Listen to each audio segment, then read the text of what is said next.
Happy birthday to my friends at B'nai B'rith. 175 years, that's a big deal. You've been fighting against bigotry and for human freedom since 1843 in America. So happy B-Day to all of you. You asked me to reflect for a moment on what it means to me to be Jewish. I remember in Sunday school hearing Rabbi Hillel's famous dictum for the first time: if I am not for myself, who will be for me? But if I am for myself only, who am I? And if not now, when? And that pretty much captures the whole thing for me.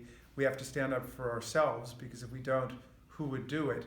But if we stand up only for ourselves, then who are we really?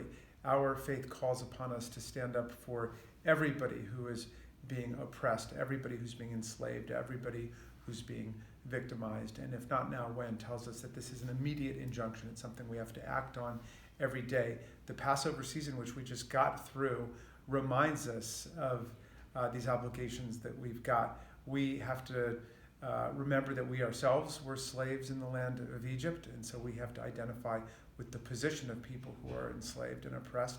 And we are told that the stranger who sojourneth with you shall be as to you as the native born. And so we have to remember that people who are immigrants and strangers are disoriented and confused, and we have to open our hearts to them rather than turn our backs to them.